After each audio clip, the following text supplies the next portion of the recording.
Alrighty, everyone. Alrighty, how are you? I hope you all are doing well today. This is Papa Dukes of the OG Social Network podcast. And before we dive right in, I just want to show some love to the people who made this night possible. None of this can happen without community, without partnership, without the people who believe in the vision. So first off, I want to thank Sohan Bashar of Silk Road. He is the owner of a great dispensary located at 166-30 Jamaica Avenue. He's a great guy. We'll be hosting a special birthday podcast tomorrow at 6 o'clock at the High Function Event Space that's located at Silk Road Dispensary. Same address. I'll be celebrating my 62nd year on this planet, and this is like really wild because this planet's going through hell on earth, if you want to get my drift there. But I also want to say that Silk Road is a gem right here in Jamaica, Queens. I'm honored to celebrate there, and thank you so much, my brother. I want to thank Produce 420, Don and David Morris. Their support and the culture, elevating the conversation around cannabis, around technology, around business. I love those guys. Jadestone Cannabis Branding. Shout out to the creatives building brand that matter in this space. The Dowleys are amazing. Earl and Katie Dowley is just an amazing couple. But Katie is the owner and CEO of Jadestone Cannabis Branding, and she is coming out with some great ways to help you with your brands. Green Spectrum, Surfside, and Wepa Distribution. Thank you all so much. I appreciate you holding it down for the community. And of course, special shout out to Dr. Joan Cartwright, author, educator, icon. Thank you, always inspiring to think deeper and do better. And my dear lifelong friend, Sean Gant of, I'm so sorry, Sean Gant's a dear friend of mine. He's got a great business down there. And I just want to give him some love. He's one of those private donors and people that, and friend for 35 years, so I just got to tell you, he is amazing. It is a beautiful day.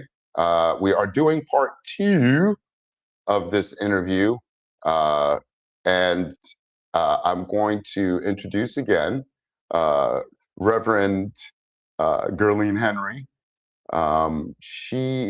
It was kind of weird last time we spoke. She had to get off because she, needed to take care of another event, and that was fine. But Reverend Gerlyn Henry is an Anglican priest of the Diocese of Toronto and serves as the rector of the Holy Wisdom, and has cultivated a presence both in parish life and in social media. Reverend Henry holds a Master of Divinity from the Columbia Seminary. And, sorry about that, guys, from Columbia Seminary. And when I do this, I get kind of a little nervous because using the prompt is, it's really crazy. It's really crazy. From the Columbia Seminary, an undergraduate degree in social work, and works at a local parish formed from 3 historic congregations during the pandemic. She also brings a deeply rooted heritage into her ministry of Indian origin and immigrant to Canada, bringing across cultural insight to her understanding of God's movement among us. Her ministry is formed by exploring what faithfulness looks like when shaped by marginality and inclusion. I want to say Let me add her to the stage. Can I get you there? How Hi, are you? I'm How are good. you? Thank you so much for having me back after last time's debacle. Glad to No, be. don't. Hey, I don't hold it against you at all. I think that, life is lifing, things happen. I was kind of like, is she going to call me back? And you did. And it was so cool. We spoke on to get right to it, and we have time, I hope. Yeah, Um, I want to first tell everyone I don't have a moderator. So it's going to be very hard for me to, if you have any questions or concerns, you do have the link. You can come straight on StreamYard and we can do it from here. It's very, very complicated to do multiple screens, try to talk to people, get them to ask questions. So the link is in my bio, and all you have to do is search StreamYard. uh, it's on there, for crying out loud. You guys know where I'm at. Okay, so but I will be able to in the future get that right for you. In the meantime, the last time we spoke, we were talking about youth in the church. Reverend Henry, is it Reverend Gerlyn or Reverend Henry? Reverend Gerlyn? yeah. It's like Germany, Berlin, Gerlyn. Oh, Gerlyn. You see, I Yeah, Gerlyn, Gerlyn, like she from the South, y'all. From Mississippi and shit. I need to stop. Okay, really. All right. So we spoke on youth, Mm, and their um, faith in current religion, and everything. And where we left off was, where do you think the church has struggled to connect with younger generations? okay, So I would like for you to, know first, introduce yourself again and okay, let everybody know who you are. And then from there, we'll get to that question. Go right ahead, please. okay. That's a really good bio. Thank you. Yeah, no As worries. Papaduk said, my name is Gerlyn. I live in Toronto, Scarborough, and I'm an Anglican priest. So Mhm. one of the older churches. We were the one of the first churches to break away from the Catholic Church, and our parent is like the Church of England, which you may have heard about. Mhm. Young people. Where has the church really struggled with young people? I think over the years, the church has gotten so comfortable in just being like part of the culture, right? That of course it's Sunday morning, you'll go to church. And so like we I think leaned too far into everybody will always come. And where we I think began to lose young people is in the church's own lack of honesty and like its own hypocrisy. Like some of the great evils that we saw in the world came out of like the cross, came out of pretending like we have all the answers and we know exactly what God is telling the world, like transatlantic slavery. A lot of what's happening in Palestine is backed by Christian voices, and I think Mhm. our young people are seeing like the hypocrisy and recognizing like this isn't what I was taught as a kid, to love all people. Why are you chasing away immigrants? Why are you not welcoming in people who are fleeing for their lives? I think so, like our own hypocrisy. We lost a lot of kids there and young people there. And relevance. I think when we became so comfortable, we stopped in some ways trying to be relevant in the world. Like with technology, for example, or with like competing priorities on Sundays. It was always like Sunday mornings is church. We're not going to change whether you come or not. I think that's created a divide. What do you think? What can you do to think to get young people to come back to the church? I think be more honest about our failures. Be more honest Mhm. about like where we fall short. One of like the great prayers we pray every Sunday is recognizing like what I've done and left undone, and just acknowledging like, Mm, oh, we failed in that way. Take accountability and stop kind of hiding the sins of the church, especially when it comes to children and inappropriate behavior, and mm. creating safe space. Like tell folks like this is safe for all people, and then name what all people means. And I think they'll come back. Well, I know I talk to my daughters about religion, and they're highly universally cosmic. They don't like Mm, man's religion, okay. right? They look towards a higher a higher source, I think, and Hmm. they're introducing me to a lot as well. The Akashi records, other Book of Enoch. They want to read. They're reading up. I was shocked. Okay, That was like, finding out your daughter was a rocket science. You're crazy. I did not know you. Really? Oh, let me go get the uranium. But do you feel youth today are fighting against the theology, the ideology of Christianity, that, because they see too many holes. It just doesn't make sense. When I was eight, I was in Sunday school, Mhm. and was asked not to come back. I had too many questions. Yeah, I was asked not to come back. So for many, these kids are very smart. They don't want to feel like they're being mind controlled. So do you see a lot? Do you see a lot of that pushback on the ideology by you? That's a great question, and I'm like partly sad to hear just how like pervasive that sense is that church doesn't welcome questions. But I think like I want to say progressive or like mainline churches, they're all about curiosity, and like the ancient church was never the one to have the answers. It was never meant to be like this great hierarchy. It was always in conversation. So like you bring your doubts and we wrestle about who God is together, then we come to something we agree on.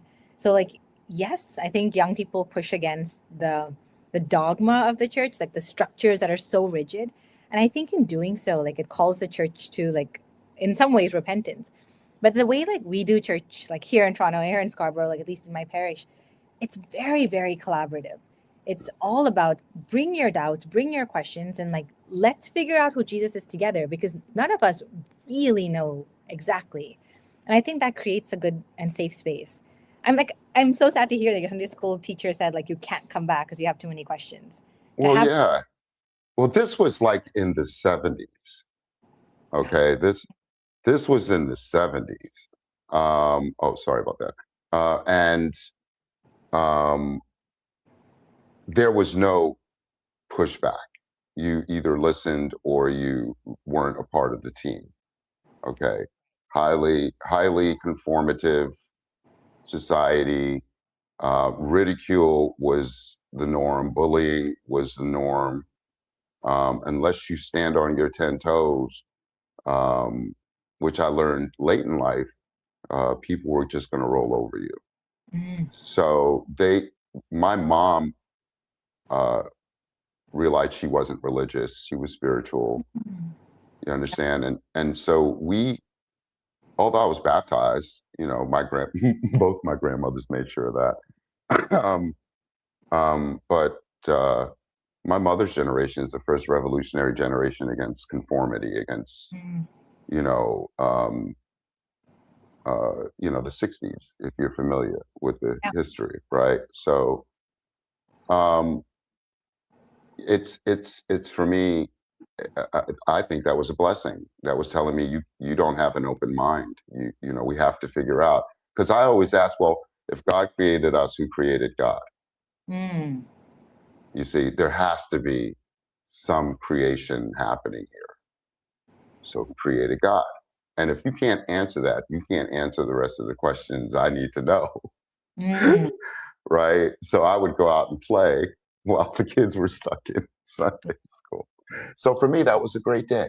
How do social media activism, global awareness shape how youth engage faith? I think social media, like one of the great gifts is that it's disruptive, and it's disruptive in this really spirit led creative way. Young people are no longer only receiving theology from like the pulpit or the pew where they may not already be, but they're like encountering it alongside other things they're interested in online. So the algorithm shows them like racial justice right alongside like racial theology, right alongside climate change and like fun quirky fit checks. Like Mm-hmm. there's this one sign I saw in like in a what do you call it, a pride parade, and it said Jesus had two dads, and like it became popular because of social media. This idea that like, oh yeah, Jesus had a heavenly father and like a real father. What does this even mean? I think it's disruptive, at the base level, and in that disruption, there's something really holy. Mm-hmm. Um, that is so deep. Yeah. I saw your recent Instagram talking about Christianity, ancient Christianity, how it was very inclusive. Yeah. Elaborate more on that for those that didn't see it, because I Okay. thought that was amazing, because it's like we start off as a very inclusive, beautiful group of people, and history has flipped it. So please explain. Absolutely. Okay. Thank you. The ancient like theologians, ancient churches, and churches that kind of have been around for centuries and decades, like they have this understanding that they are part of the world. This is like where God has placed us. And so like a lot of the theology that comes out of traditional churches like Anglicans, Lutherans, it comes from a place of servitude, that the church is here to serve the neighborhood. And so all are welcome in. And there's like a preferential option for the poor and the out. But as the church developed and was given power, when church became like the state religion, and when church received all of this money and all of this funding and the monarchy, I think we forgot that we were meant to be servants of our neighborhood. And Mm-hmm. instead we became like rulers of our world. And so like Mm-hmm. we developed this sense of like superiority that, and there's this like really cool phrase is when the evangelists went to like Africa, like the whole continent, they kept saying like Jesus is the answer. And there was this one person who like kind of pushed back and said, but is Jesus the answer to the questions that Africa is asking, which is about hunger and poverty and justice? and and so like the church, I think in some ways has lost its servant attitude in today's church. But the mainline churches, the traditional churches, the ancient churches, they never lost that vision of justice and of inclusion. It's just today's voice that's really well funded that says it's all about me and God. It was never about just me and God. It was always about community. Mm-hmm. I so definitely feel like the the religion itself was co-opted by the the 1%ers, 10%ers. Yes. Was able to be used to control the masses, because they knew they were outnumbered, what, 100, 200, 1,000 to 1 in some cases. And so now we see the end result where we have a president. First off, can you please pass on to the people of Canada Okay. and your neighbors in Greenland? We ain't about all this nonsense. We don't know what's going. We know what's going on, but we aren't a part of this. I can guarantee you, 90% of Yeah. Americans really are like, "What are you doing with Venezuela, with Canada, and now with Greenland? What are you doing?" Our Congress is sitting on their thumbs, and they have the power to stop him. But I have a feeling we're getting there. But I just wanted to give a sincere apology to our neighbors and loved ones and friends and cousins. Yo, we ain't about this. We apologize. Please, we're not going there. I guarantee you, if shit pops off, we will suffer for it, not as a nation, but the government will. We're Mm, going to get the right leadership back to get our relationships back with all of you. So just pray on that for me. How about that? Okay. Because absolutely. this is ridiculous. This is like, we're a highly civilized nation compared to just 100 years ago. Mhm. Okay. And for us to be going through this, black and brown, white, blah, blah, blah, blah, blah, all that. I've always been, you ever, when you were a kid, y'all would pick teams to play, Mhm. right? Right. And you always pick the best ones first, Yeah. Yeah. right? Well, I was the guy that picked the guy in the wheelchair. All Mm, right. I picked the disabled people. I didn't care. I just wanted to go have fun. Winning wasn't everything. right.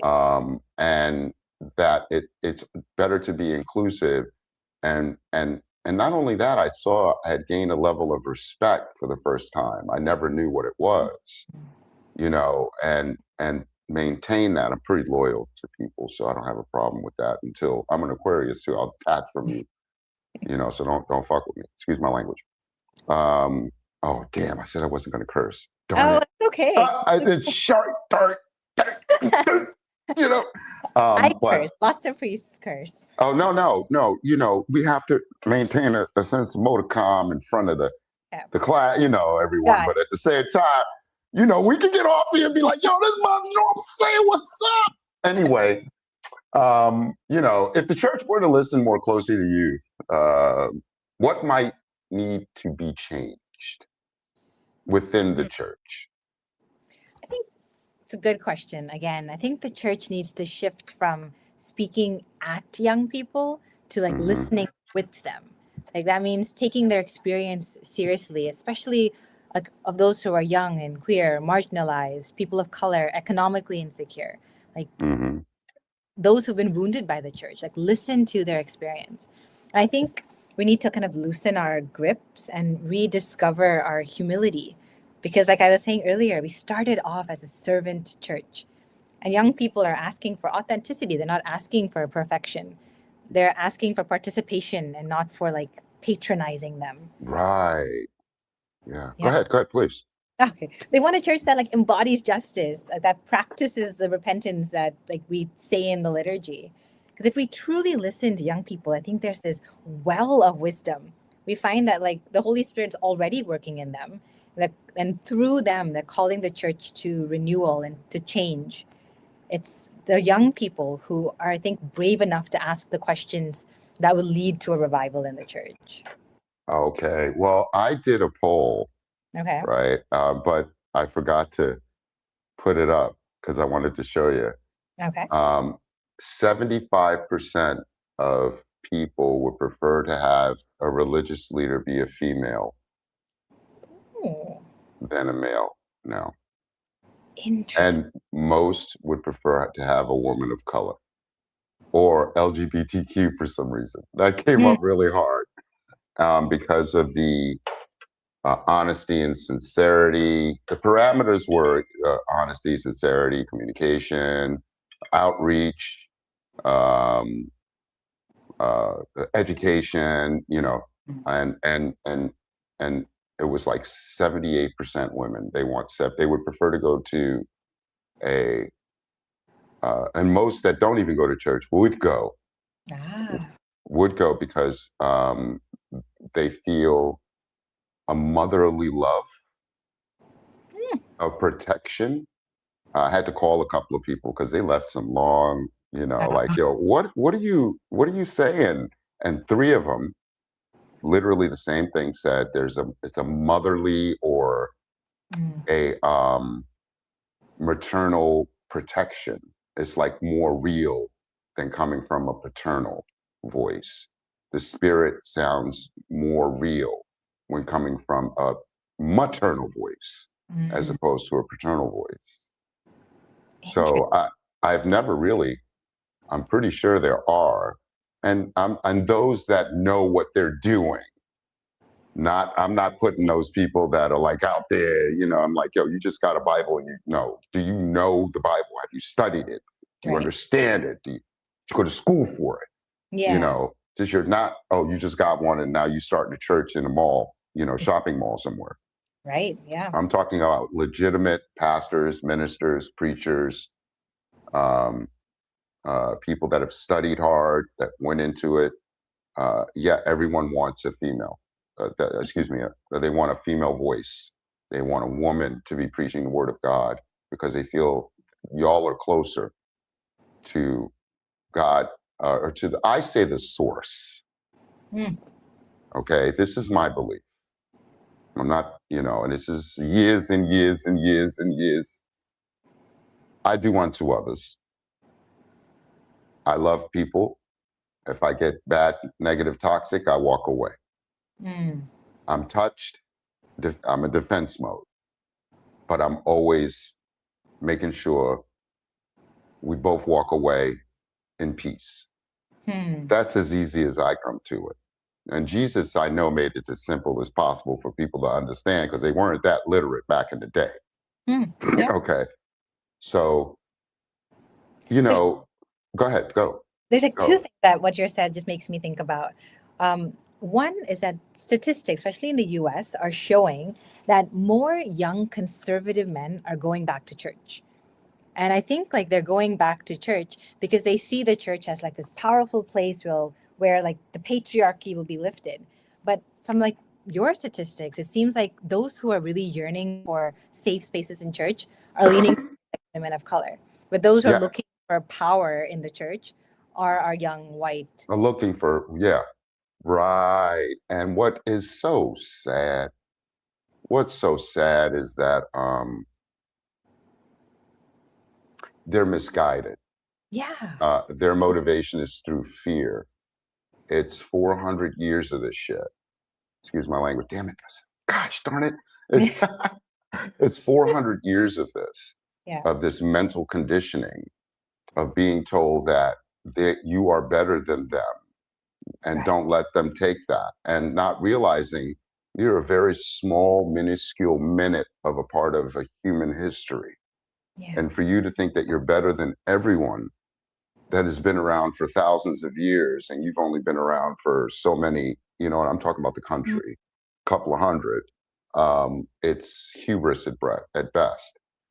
And what the problem we have with white Anglo-Saxon Protestant, it's white racism, it's white supremacy here, right? Absolutely. And many people that are like ICE, for example. ICE is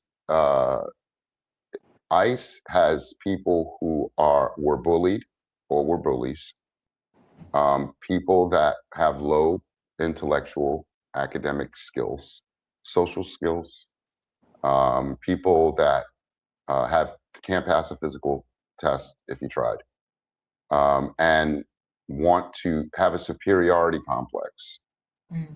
Okay, and so reason why I stay away from Christian American Christians and Christian conservatives is because I don't even conversate. I don't debate with stupid. So what the problem is that they need to understand, they want us to solve the problem of racism when in fact that's your problem. You need to leave us alone. That's our message this Mm. year.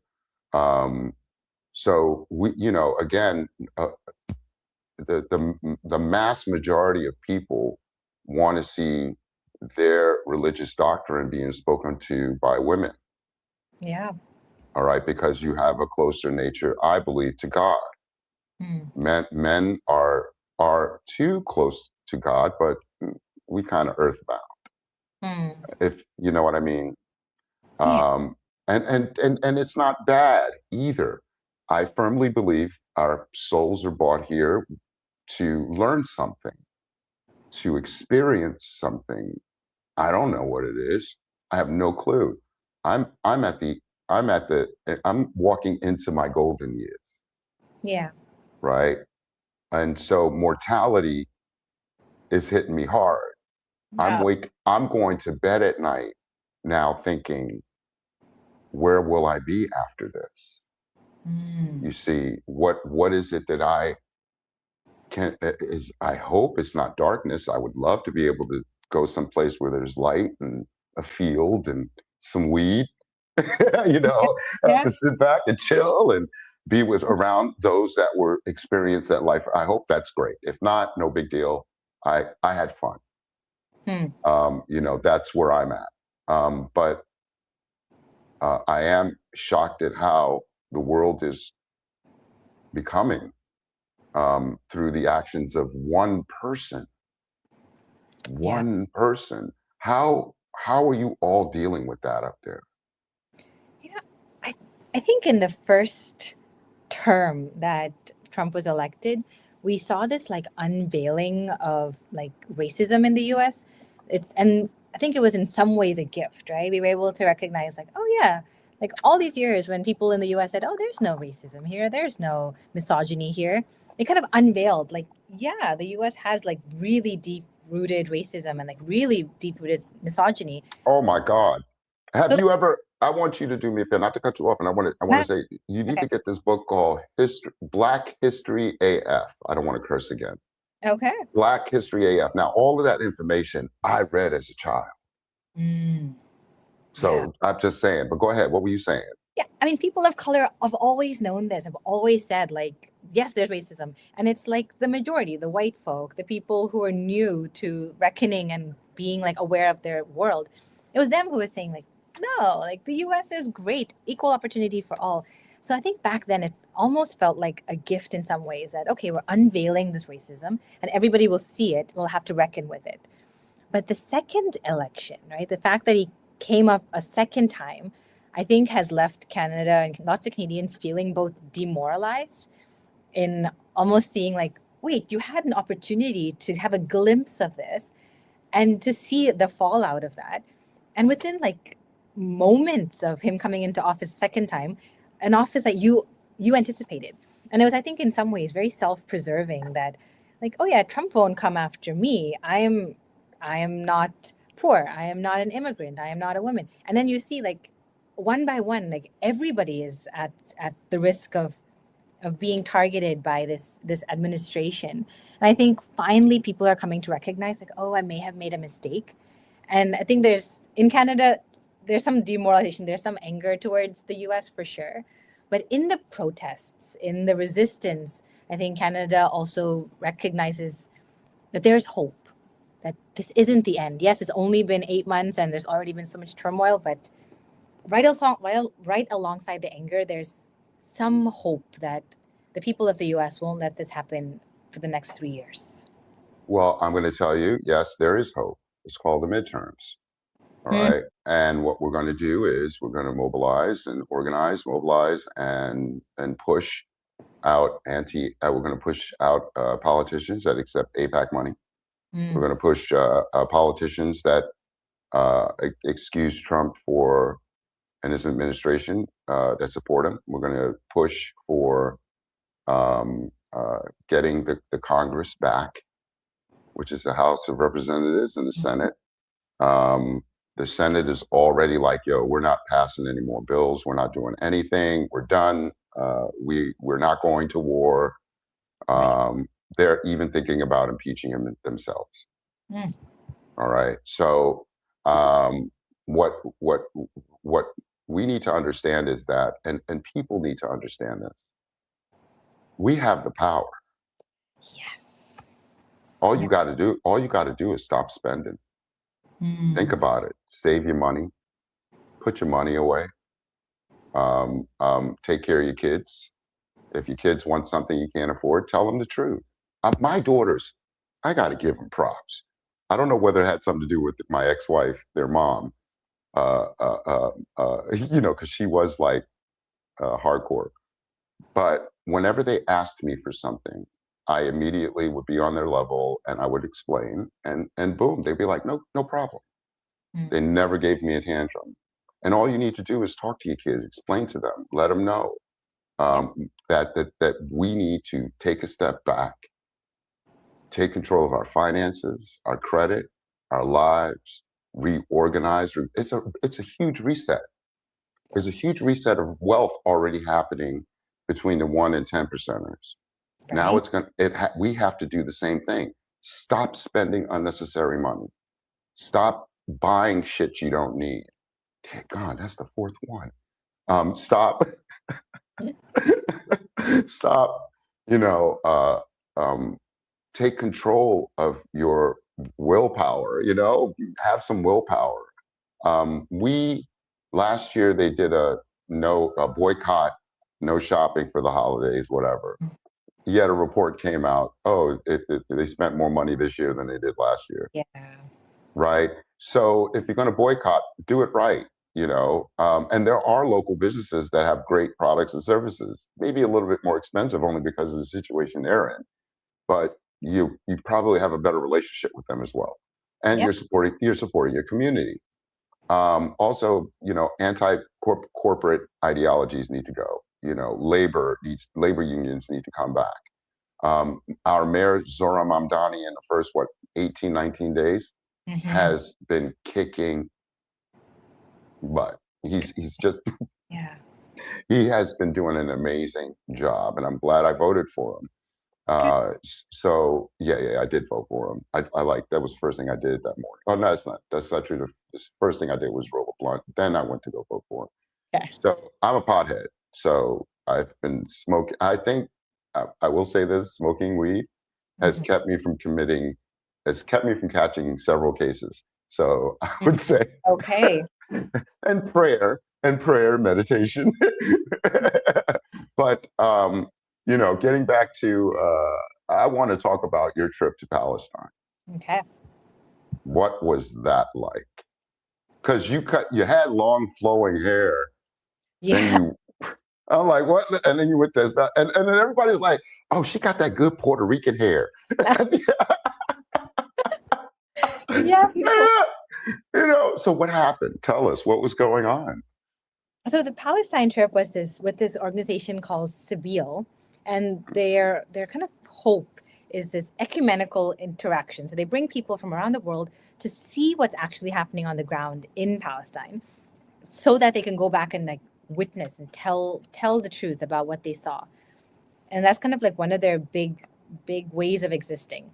So like 10 of the clergy from the Diocese of Toronto went on this trip to bear witness. It was a solidarity pilgrimage. So we're bearing witness to what's happening in Palestine in solidarity for liberation of all people, especially Palestinians. And it was the first 2 days, it was very, very disorienting because I had boycotted Israel like 10 years ago. And so I've never looked at pictures, never really yearned to see much of it. And so we landed in the side of Jerusalem that is occupied by Israel, and it looks just beautiful. You would be like thinking, why are people in the world angry about the occupation? Like, this is not bad at all. Like the 8 meter high walls kind of disappear into the background. It wasn't until day 3 that we went from like the Israeli side of Jerusalem to the Palestinian side of Jerusalem. Mm-hmm. Wildly different. It went from having perfectly paved roads to really beautiful buildings to unpaved roads and like buildings that don't have access to water and electricity. Like just across like one wall, like maybe 2 feet wide wall. On one side, the Israeli settlers get 24/7 water. Right across this 2 feet wall, Palestinians don't have free access to water. All the water is controlled by Israel, and so they have to like save up their water in water tanks. They're not issued building permits, so the buildings are like in disrepair, or they're built without permits, and like people are nervous that if there's an earthquake, it could just fall because it's an unpermitted building. It, and they have all these signs saying like, "Oh, don't go to Palestinian territories; it's dangerous." And as we were watching, like standing and looking at one of these signs, one of the Palestinians who was going through a checkpoint, which is a whole other story, like yelled out and said, like, the sign's not true. We're lovely people. Yeah. Everything is propaganda there. Everything is propaganda. Well, talk about you the were you able to go inside? Yes. So you mean into like the Yeah, region? into Palestine. I mean, it's all Palestine to me as far as I'm concerned, but into Gaza. Not into. Where were you? Where were you We, exactly? we were in the West Bank, which Mm-hmm. is like, Okay. so like I think the closest we got to Gaza was this place called Al-Kir, which is a 30-minute drive from the Hebron Hills. 30 minutes drive. So like there was this one time we were in the hills meeting with a farming community who was surrounded by settlers with guns. So we were there, and I kept hearing this like loud noise, like almost like an earthquake every like 20 minutes. And I had no idea where it's from until I realized there were like these tiny little jet fighter planes flying over us to go to Gaza. And when you looked up, it was like this tiniest little triangle, but the noise was like an earthquake. And so like to be 30 minutes from an open air prison, 30 minutes from Gaza, but not be able to go there and still see the planes that are carrying bombs just right above our heads. It was very disorienting and very painful. What was the most, I think, I don't want to say, jarring moment. I mean, what really captured, the truth about what's going on over there for you? I think in two things. One, how easy it is to fall for the propaganda. Like that's one. Like I've been a pro-Palestinian person for like 10 years, more than 10 years. And the first 2 days I was there, like I was a little confused about what this is about. Because when you land in the Israel side of Palestine, like, you'll never know that where the Palestinians are expected to live is awful. And so most of the people who visit the holy sites when it comes to like Israel, Palestine, they visit only the sites that are really well maintained. And so that was like a really good realization for me, that how easily it is for me, who really cares about the cause, to fall for the propaganda. And two, they kept asking for us to tell the story, to come back and tell how like settlers are encroaching, how settlers have access to guns and are freely shooting, how settlers just decide that, okay, this part of land, I want it.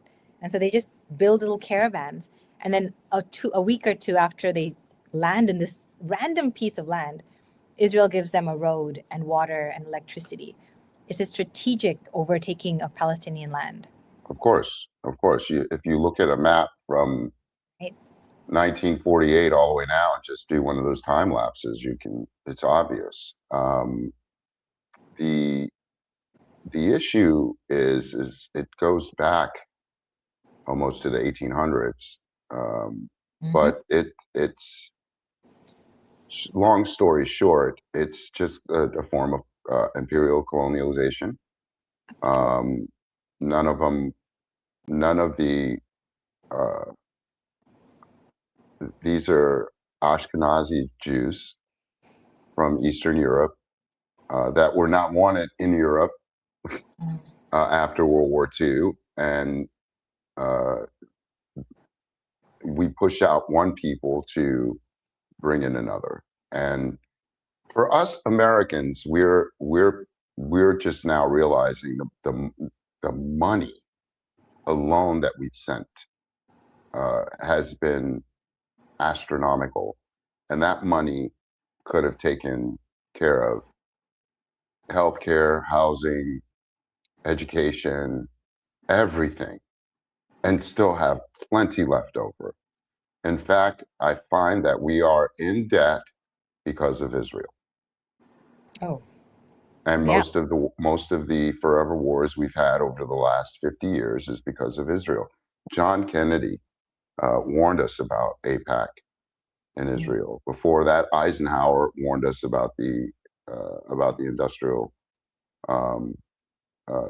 military-industrial complex and foreign lobbies.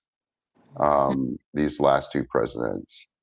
And Nixon hated the Jews. He hated Israel, but had no choice but to do business because of, oh my God, I forgot his name, but it doesn't matter. So what we're going through now is a reset, a global reset, which will determine who the new powers will be.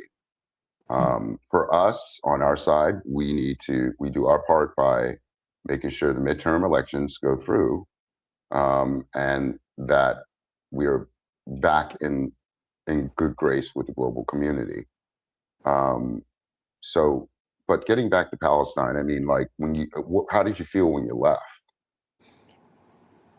Oh, before I say, I'll just say like one thing about. Yeah. I think there's a clear difference between Israel and Jews, right? I think the fight for liberation for Palestine, like there isn't a lot of room like for anti-Semitism. I think. All right, let me make this clear. I'm sorry. Yeah, no. When I meant Jews, that was a statement that he made.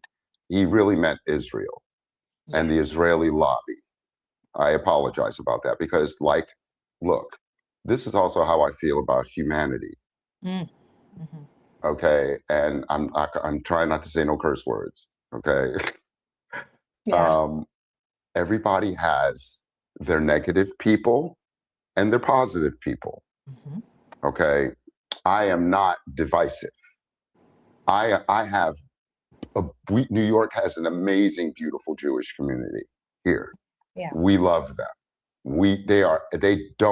In fact, it was Jewish people that taught me the difference between Judaism and Zionism, because I thought it was the same, but I was young when, so I wanted to make that clear.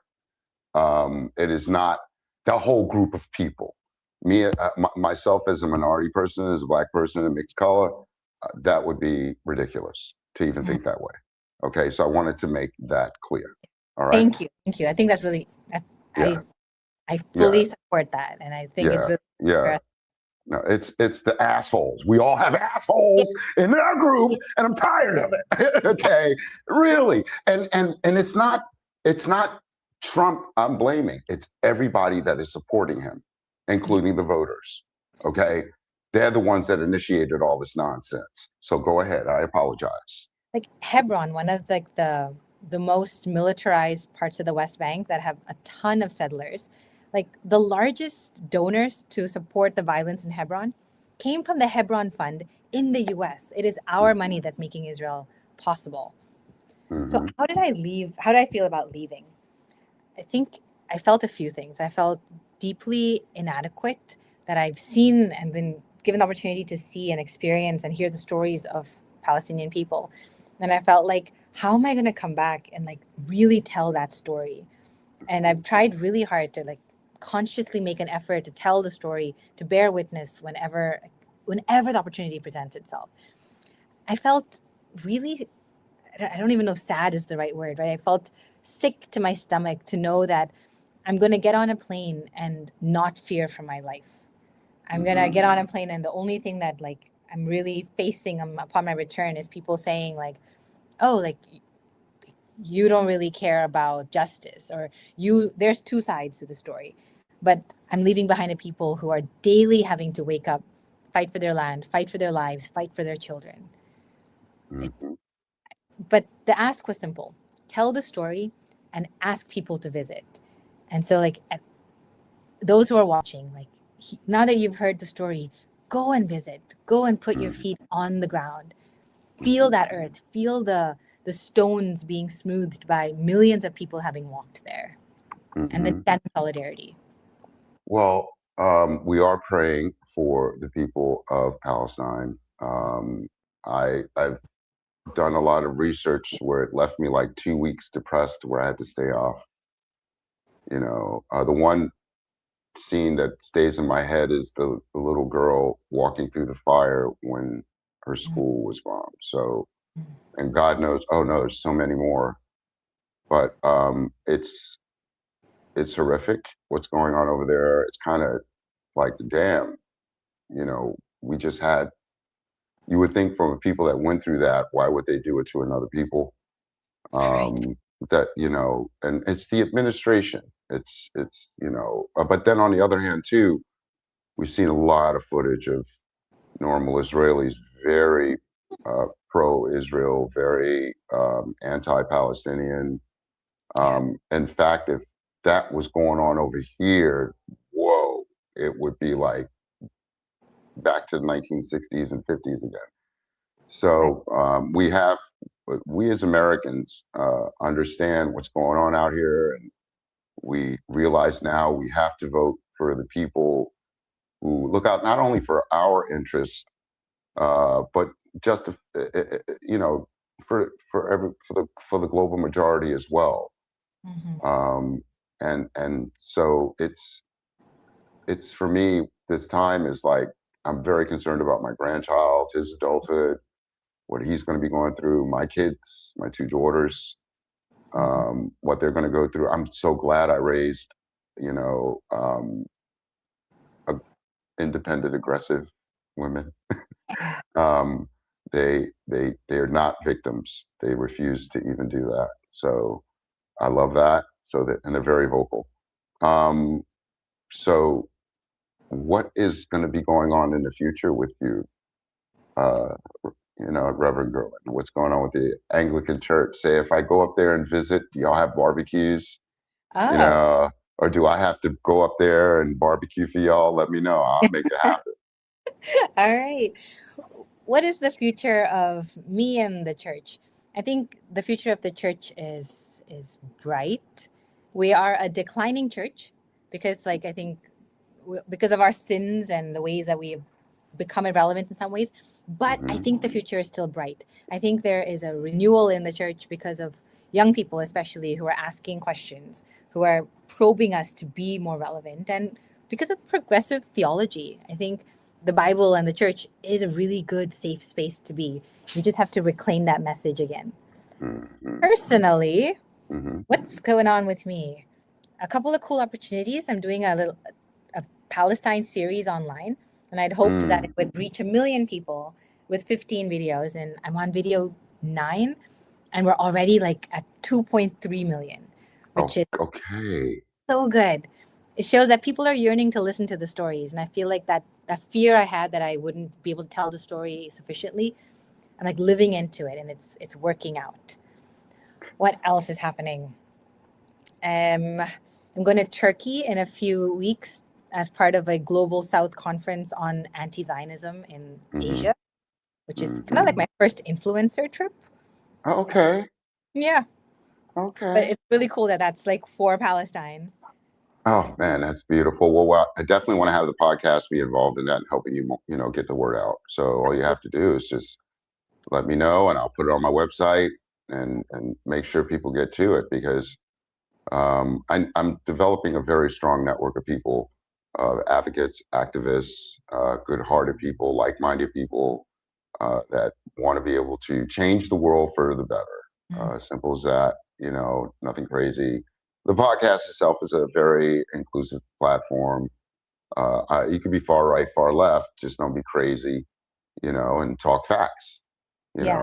and speak facts, and we maybe can come to a medium.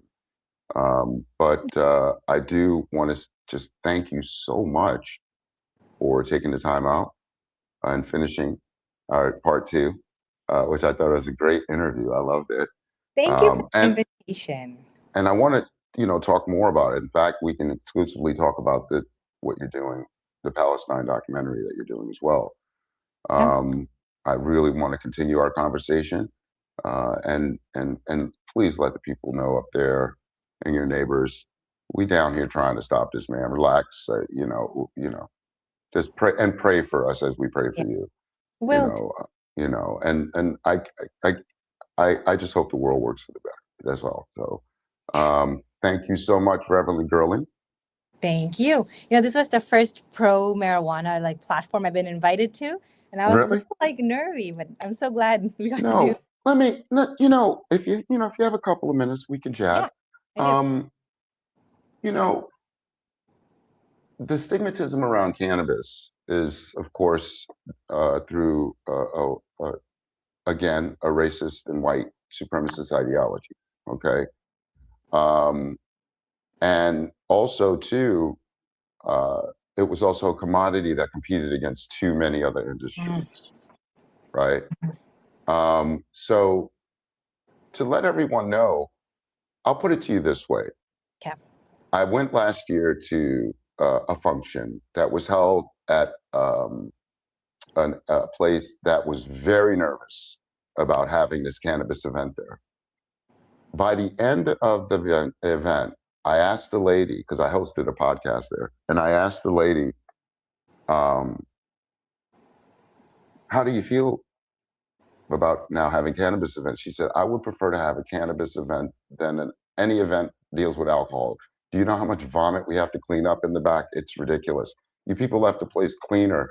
And she even pointed to the guy that's cleaning. He's trying to look for he's got to clean, and Yeah. we were so laid back and relaxed and the music was nice. If the world did cannabis, oh my God, instead of alcohol, Oh. oh Lord, y'all would be happy. Oh yeah, oh man. So, you know, and plus I want my guests to be comfortable. I don't want you to feel your image is out there.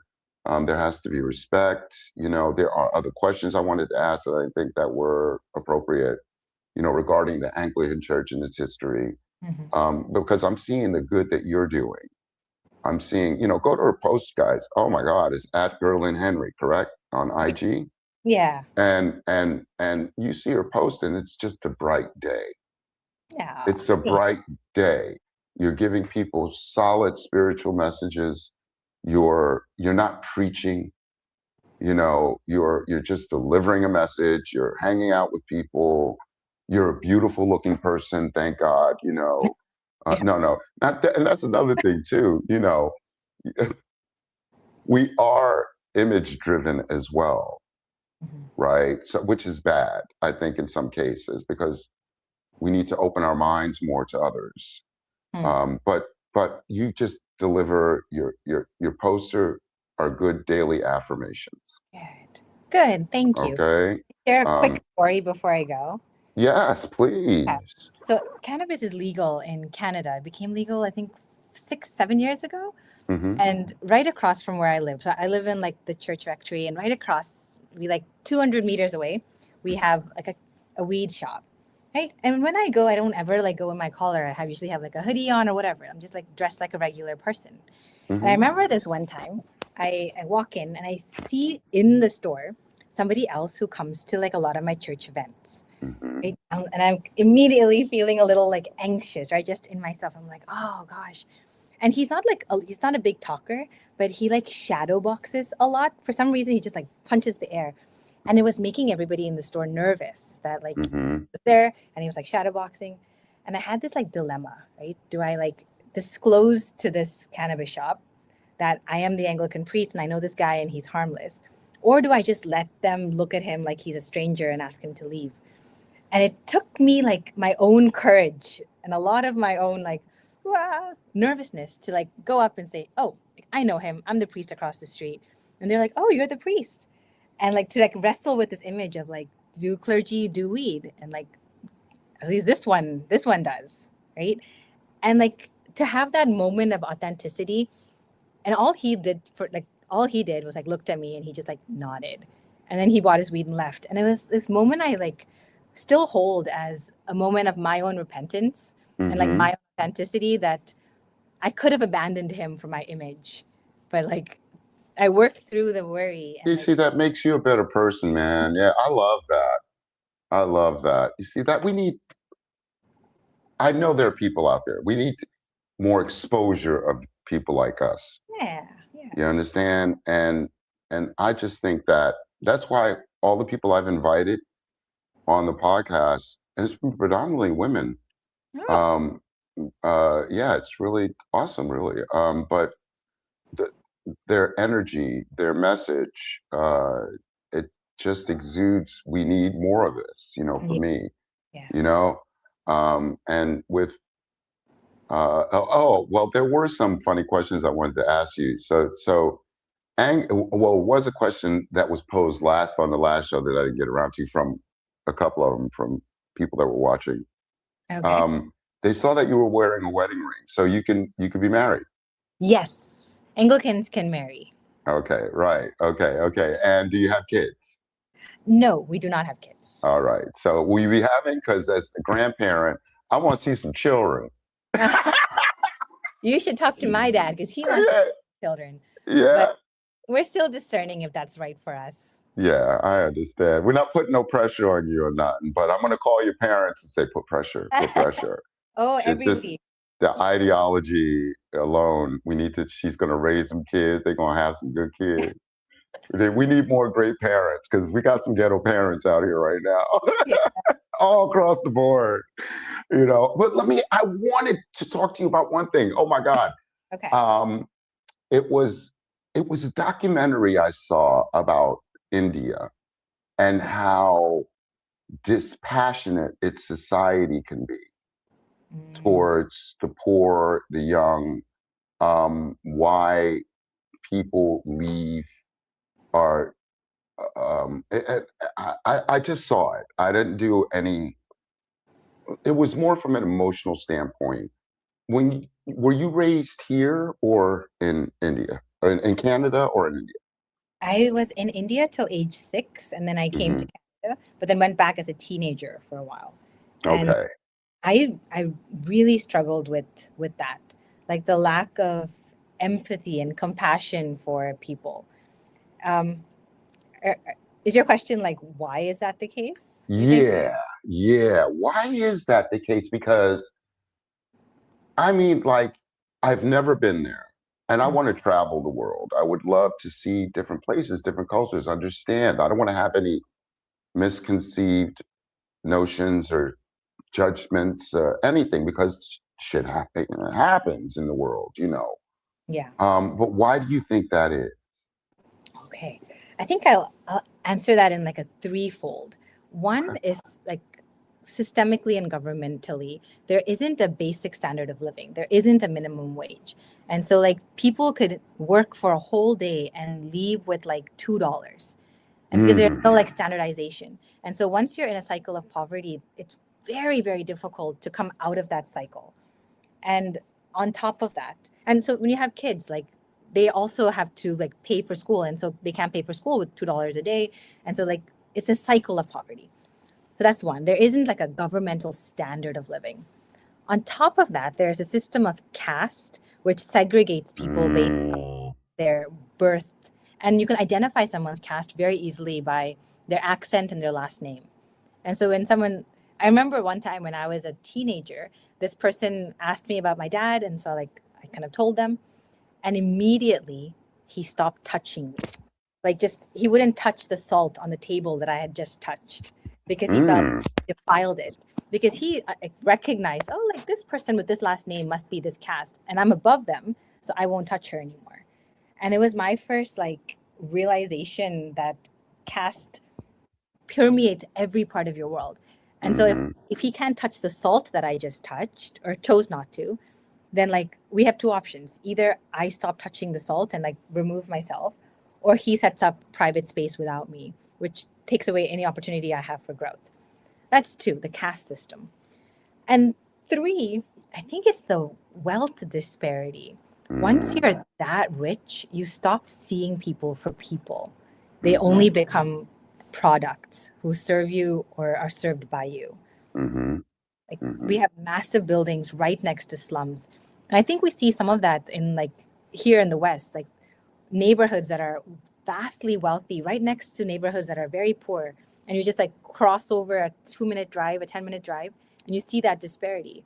And people sometimes just stop recognizing that they exist when they're within their silos of worlds.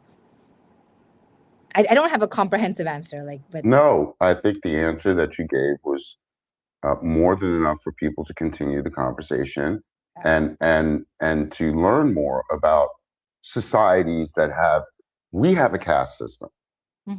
It's called class. Right? So, and it's pervasive all over the world because,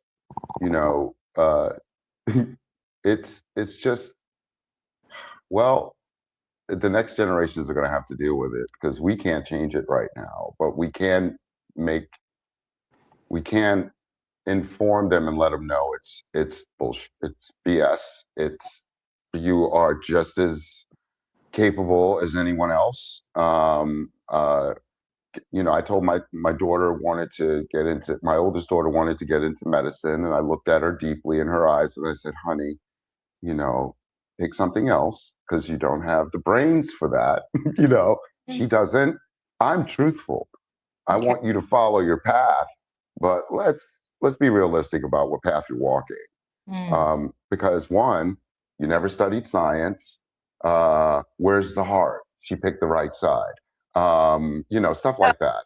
So it's like, let's think of something. I said you would be great as an MMA boxer or fighter in the female division. My youngest would be like the new Oprah, straight up, but real, because she'll throw it in your face. So one's a psychological killer, the other one is a physical killer. Okay. So, well, it was due to a lot of what my mother went through, and I didn't want to have daughters to grow up with that. And yes, you may laugh because it's funny as hell when I look back on it. I'm blessed to be here right now. I went through 3 years of homelessness between 2016 and 2019. Oh, wow. I was in the shelter for a year and I was able to get a beautiful home. But it's unfortunate that I live in a society where I have to go through that to live in peace. And we have enough resources on this planet and regenerative and sustainable resources to feed everyone. So I hope the age of greed is dying out or at least waning. I'm just looking for a very positive future. I can't be a pessimist. I have to be optimistic about what we could do to change. So we're definitely going to continue this conversation. I want to know more about the Palestinian documentary. We want to be able to show people what you're doing. And I appreciate you for taking the time for being with me today.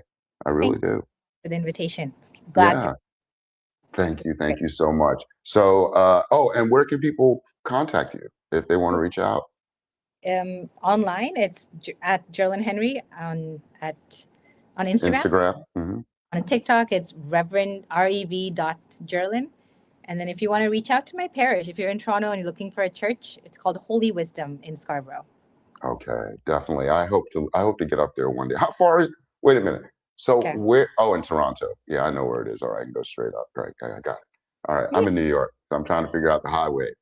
Oh, we're gonna drive over. I'm Okay. driving. Yeah, I would drive. All right, Oh, thank you so much. I appreciate you, love.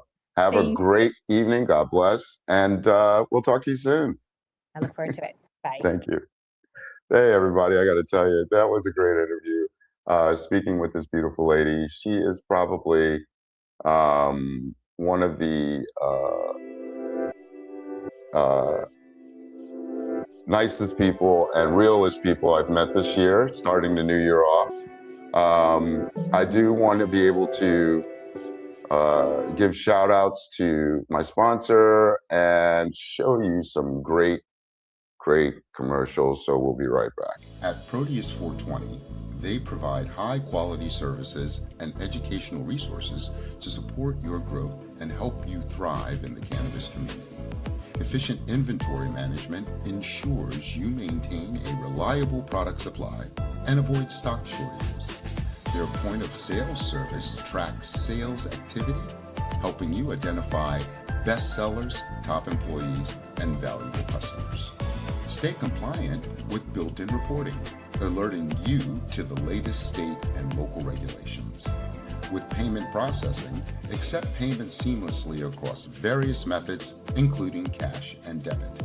Their customer relation management system builds loyalty, ensuring tailored offerings for repeat business. Proteus 420, empowering your cannabis business for success. For too long, cannabis branding relied on outdated stereotypes. We're here to change that. Jadestone is a woman-owned, strategy-first creative agency, building brands that stand out, resonate, and perform. With white glove service and meticulous attention to detail, we transform ideas into bold identities and memorable experiences. From brand strategy and visual identity to packaging and dispensary design, every touchpoint is intentional, refined, and crafted to make your brand unforgettable. Let's create something extraordinary together. Hey, everybody, we're back. Big shout out to my man, Sohan's Silk Road, 166-30 Jamaica Avenue in Queens. I hope you all are doing well today. Yeah, we had a great show with Reverend Gerlyn Henry. I was saying Gerlyn. It's Gerlyn Henry, as in Berlin. And she's a priest of the Anglican Church of Canada. And it's it's it was a great interview. I really enjoyed it. But I do want to say that tomorrow we'll be at Silk Road, 166-30 Jamaica Avenue, hosting a special birthday podcast. My special guest will be Lola Bastinado, Brooklyn botanist, and Megan O'Malley. She is with the Bake Sales Session podcast. Also, from what I understand, an upstanding comedian. So I'm looking forward to talking with both of them. We'll be over there. Everyone is invited to come. The link is on Partyful. I should have had that posted up here, but the link's on Partyful. And you look for the OG Papa Duke's birthday podcast. It's going to be pretty cool. Tomorrow we'll be there from 6 to 10. Show starts at 6:20, and then I just go right in, do about an hour and a half, speak to some great guests, talk some announcements. We have a lot going on, so I am so looking forward to it. And for those of you that had questions or were on like you're live and wanted to ask questions, please forgive me. I don't have a moderator to be able to get the questions to me, and I needed multiple screens, at least one more. And it's very difficult to do that. So, but I will be able to set up where You can use the StreamYard link, come online and be a part of the audience and ask questions from there. Also, too, the OGSocialNetwork.com, we have put up new blogs and interviews, also on YouTube. Subscribe, please. I can use your help. I also have a GoFundMe going on. The OG Social Network Podcast has a GoFundMe. We want to get $50,000 in 6 months for operations and take care of this podcast. There are expenses to this, subscriptions, people need to be paid, and I want to be able to do that, pay everybody. So again, thank you so much for joining us today. I definitely want to give a big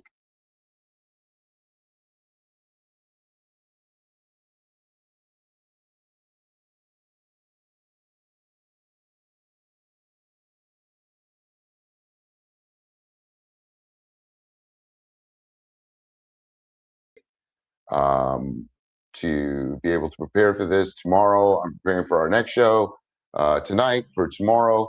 So I hope to see you all at high function events at Silk Road, NYC, at 166-30 Jamaica Avenue in Jamaica, Queens.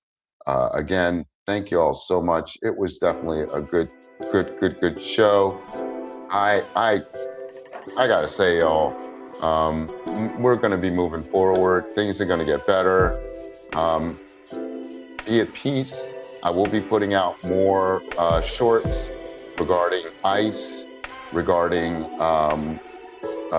the incidents that's going on in our country. Remember, midterms are coming up. Remember, we have to keep fighting. We have to keep pushing. Keep an eye out for my anti-APAC campaigns, for all type of campaigns I'm pushing out right now. I will talk to y'all soon. Peace and love, and I love you. Bye.